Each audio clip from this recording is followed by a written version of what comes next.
ನಿಲ್ತೀವಿ. ಅವತ್ತಲ್ಲಿ ಏನಾಯ್ತು? ಅಷ್ಟು ದೊಡ್ಡ ಹೋರಾಟ ನಡೀತಿರುವಂತ ಸಂದರ್ಭದಲ್ಲಿ ಹೋರಾಟದ ನೇತೃತ್ವ ವಹಿಸಿ ನಿಲ್ಬೇಕಿತ್ತು. ಮುನ್ನೆಲೆಯಲ್ಲಿ ನಿಲ್ಲುವಂತ ತಪ್ಪಿ ಹೋಯ್ತು. ಅವರು ಐ ಅಕ್ಸೆಪ್ಟ್ ಯುವರ್ ಪಾಯಿಂಟ್. ಅವರು ಮುನ್ನೆಲೆ ನಿಂತ್ಕೊಂಡು ನೀವು ಮುನ್ನೆಲೆ ನಿಂತ್ಕೊಳ್ಬೇಕಾಗಿತ್ತು. ಒಂದು ಕಡೆ ಹೋರಾಟ ಮಾಡಿ ನೀವು ಮಾಡ್ತಿಲ್ಲ, ಅವ್ರು ಮಾಡಬೇಕಾದ್ರೆ ಮುಂದೆ ನಿಂತ್ಕೋಬೇಕು, ಹಿಂದೆ ನಿಂತ್ಕೋಬೇಕಾಗಿತ್ತು, ಮಧ್ಯ ಬರಬೇಕಾಗಿತ್ತು. ಕೇಳಿಸ್ಕೊಳ್ಳಿ ಪೂರ್ತಿ. ಅವ್ರು ಏನೋ ಮಾಡ್ತಾ ಇದ್ದಾರೆ ಸ್ವಾಮಿ. ಅಟ್ಲೀಸ್ಟು ಇಷ್ಟು ಮಟ್ಟಕ್ಕೆ ಒಂದು ಸರ್ಕಾರ ರಿಯಾಕ್ಟ್ ಮಾಡ್ತಾ ಇದೆ ಫಾರ್ ದ ಫಸ್ಟ್ ಟೈಮ್ ಅಂತ ಹೇಳಿದ್ರೆ ಅದಕ್ಕೆ ಇವೆಲ್ಲವೂ ಸೇರ್ಕೊಂಡ್ಬಿಡ್ತವೆ. ಇದೆಲ್ಲರೂ ಪ್ಲಸ್ಸು ಇದೆ, ಮೈನಸ್ಸು ಇದೆ, ಇದರಲ್ಲಿ ನಿಜವಾದ ಹೋರಾಟಗಾರರು ಇದ್ದಾರೆ, ಇನ್ಯಾರು ಎಲ್ಲವನ್ನೂ ನಾನು ಅಕ್ಸೆಪ್ಟ್ ಮಾಡ್ಕೊಳ್ತಾ ಇದ್ದೀನಿ.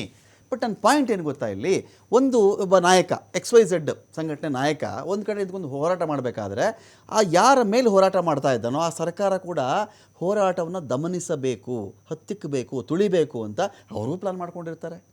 ಈ ಹೋರಾಟ ಈಗ ನೀವು ಇಷ್ಟೆಲ್ಲ ಹೇಳಿದ್ರಿ, ಅವ್ನು ಮುಂದೆ ನಿಂತ್ಕೋಬೇಕಾಗಿತ್ತು, ಮಧ್ಯದಲ್ಲಿ ನಿಂತ್ಕೊಂಡ್ಬಿಟ್ಟಿದ್ದ, ಹಿಂದಕ್ಕೆ ಹೋಗ್ಬಿಟ್ಟ.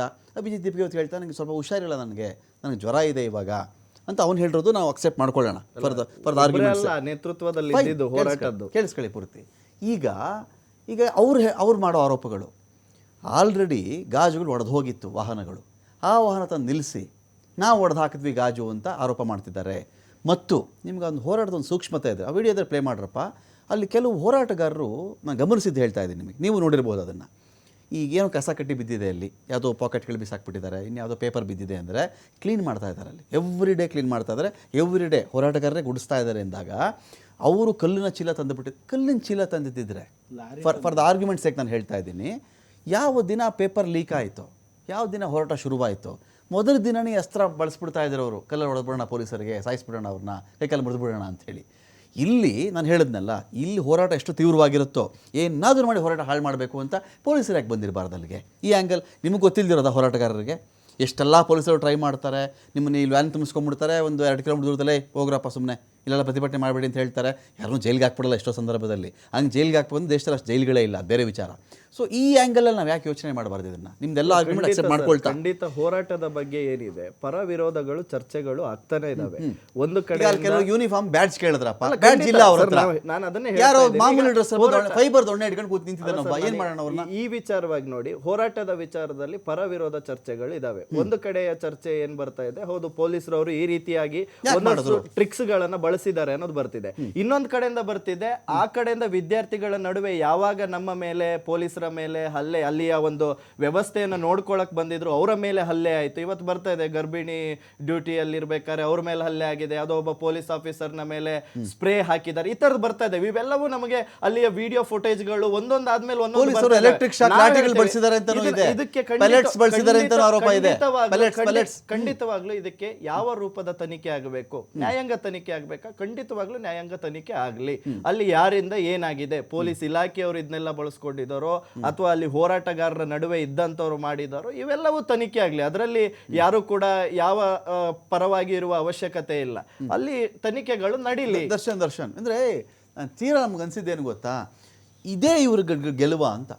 ಒಂದು ಮೆಟ್ರೋಗೆ ಕೇಂದ್ರ ಸರ್ಕಾರ ಮೆಟ್ರೋನ್ ಬ್ಲಾಕ್ ಮಾಡ್ತಿದೆ ಅಂದರೆ ಅದು ಈ ಪ್ರತಿಭಟನಾಕಾರರ ಗೆಲುವು ಅಂತ ಕಾಣಿಸ್ತು ನಮಗೆ. ಖಂಡಿತ ಕೇಂದ್ರ ಸರ್ಕಾರ ಇದರಲ್ಲಿ ಅಷ್ಟು ಹೆದರಿದ್ದಾರೆ. ಇನ್ನೂ ಜನ ಬಂದ್ಬಿಟ್ರೆ ನಮ್ ಗತಿ ಏನು ಅಂತ ಹೇಳಿ ಬಂದು ಮೋದಿ ಅವರು ಮಾತಾಡ್ಬೇಕಾದ್ರೆ ಗೊತ್ತಾಗ್ತಾ ಇದೆ ಅವರ ಒಳಗಡೆ ಇರ್ತಕ್ಕಂಥ ಆತಂಕ. ಸಾಮಾನ್ಯ 8 ಗಂಟೆಗೆ ಬರ್ತಿದ್ರು, ರಾತ್ರಿ 8 ಗಂಟೆಗೆ. ಕಳೆದ ಬಾರಿ ಬೆಂಗಳೂರಿನ ಘಟನೆ ಸಂದರ್ಭದಲ್ಲೂ ಮೆಟ್ರೋ ಬಂದ್ ಆಗಿತ್ತು. ಬೆಂಗಳೂರಲ್ಲೂ ಮೆಟ್ರೋ ಬಂದ್ ಆಗಿದೆ. ಒಂದು ನಿಮಿಷ, ನಾನು ಡಿಸ್ಟರ್ಬ್ ಮಾಡಿಲ್ಲ. ಇಲ್ಲ, ಈಗ ಹೋರಾಟ ಅನ್ನುವಂಥ ವಿಚಾರ ಇವ್ರು ಹೇಳಿದ್ರು. ಪದೇ ನನಗೆ 3 ಸರಿ ಕೇಳಿದೆ ನೇಹ ಹಿರೇಮಠು ಅಂತ ಹೇಳಿ.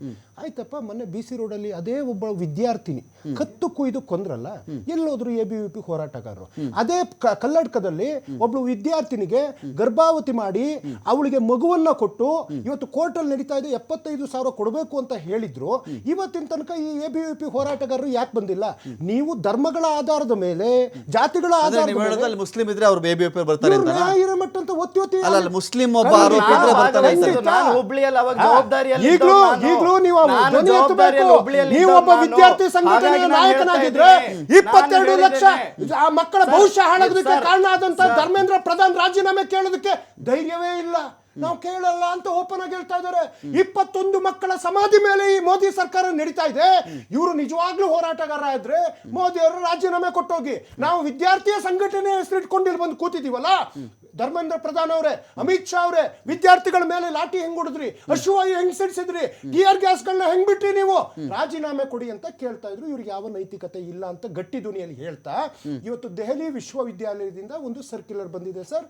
ಯಾರೆಲ್ಲ ಪ್ರೊಟೆಸ್ಟಿಗೆ ಹೋಗಿದ್ದೀರಾ, ಯಾರೆಲ್ಲ ಅಲ್ಲಿ ಕೂತಿದ್ದೀರಾ, ಯಾರೆಲ್ಲ ಕೇಂದ್ರದ ಮೇಲೆ ಘೋಷಣೆ ಕೂಗ್ತಾ ಇದ್ದೀರಾ, ನಾಳೆ ನಿಮ್ಮನ್ನ ಕಾಲೇಜಿಗೆ ಅಡ್ಮಿಷನ್ ಕೊಡುದಿಲ್ಲ, ನಾಳೆ ಎಕ್ಸಾಮ್ಸ್ಗೆ ನಿಮಗೆ ಅವಕಾಶ ಕೊಡುದಿಲ್ಲ ಅಂತೇಳಿ ಈ ಒಂದು ಹೇರಿಕೆಯನ್ನು ಕೇಂದ್ರ ಸರ್ಕಾರ ವಿಶ್ವವಿದ್ಯಾನಿಲಯಗಳಿಗೆ ಸರ್, ಪ್ರಜಾಪ್ರಭುತ್ವ ವ್ಯವಸ್ಥೆ, ವಿದ್ಯಾರ್ಥಿಗಳಿಗೆ ನೀವು ಈ ರೀತಿ ಧಮಕಿ ಹಾಕಿದ್ರೆ ಅವರು ದೇಶ ಬರೀ ಶುರುವಾತಷ್ಟೇ ಇವ್ರದ್ದು ಸರ್. ಅಷ್ಟಕ್ಕೆ ಮೆಟ್ರೋನು ಸ್ಟಾಪು, ಇಂಟರ್ನೆಟ್ ಸ್ಟಾಪು, ಸ್ಟಾಪು, ರೈಲುಗಳು ಸ್ಟಾಪು, ಯೂನಿವರ್ಸಿಟಿ. ಸರ್ ಇವರು ಒಬ್ರನ್ನ ನರಳಿಸ್ತಾ ಇಲ್ಲ ಸರ್. ಕೂಲಿ ಕಾರ್ಮಿಕರು ಇದ್ದಾರೆ ದೆಹಲಿ ಒಳಗಡೆ, ಕಟ್ಟಡ ಕಾರ್ಮಿಕರು ಇದ್ದಾರೆ, ಹೆಣ್ಣುಮಕ್ಳು ಕೆಲಸಗಾರರು ಇದ್ದಾರೆ, ಬ್ಯಾಂಕ್ ನೌಕರರು ಇದ್ದಾರೆ.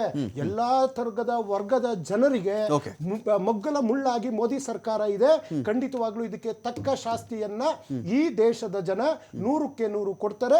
ನಿಮ್ಮ ಒತ್ತಾಯ ಧರ್ಮೇಂದ್ರ ಪ್ರಧಾನ್ ಆದ್ರೆ ಸರ್, ನನ್ನ ಒತ್ತಾಯ ಅಮಿತ್ ಶಾ, ಧರ್ಮೇಂದ್ರ ಪ್ರಧಾನ್, ನರೇಂದ್ರ ಮೋದಿ ತಮಗೆ ಘನತೆ, ಮಾನ, ಮರ್ಯಾದೆ ಇದ್ರೆ ಆ ಸ್ಥಾನಗಳಿಗೆ ರಾಜೀನಾಮೆ ಕೊಟ್ಟು. Thank you Darshan, thank you Dinesh, thank you Dinesh, thank you Manikantha.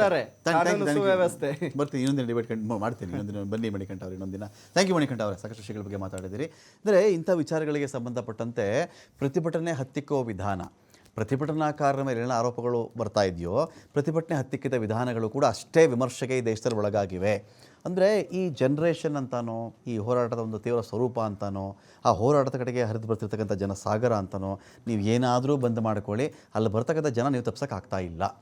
Moreover ಅಲ್ಲಿರ್ತಕ್ಕಂಥವ್ರು ಎಲ್ಲರೂ ಕೆಟ್ಟವರು ಅಂತ ನಾವು ಹೇಳೋಕ್ಕಾಗಲ್ಲ. ಒಂದಷ್ಟು ಎಲಿಮೆಂಟ್ಸಲ್ಲಿ ಜಾಯ್ನ್ ಆಗೇನೋ ಗಲಾಟೆ ಮಾಡಿದ್ದಾರೆ ಅಂದರೂ ಕೂಡ ಅವರುಗಳಿಗೆ ಶಿಕ್ಷೆ ಆಗಲಿ. ಆದರೆ ವಿನಾಕಾರಣ ಮಕ್ಕಳ ಮೂಳೆಗಳು ಮುರಿಬಾರ್ದು.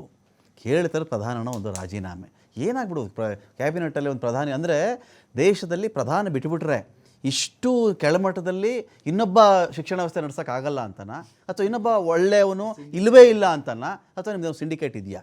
ಈ ಪ್ರಶ್ನೆಗಳು ನೀವು ಉತ್ತರ ಕೊಡಿ ಅಂತ ಹೇಳ್ತಾರೆ. ಡಿಬೇಟ್ ಮುಗಿಸ್ತಾ ಇದ್ದೀನಿ. ನಮಸ್ಕಾರ.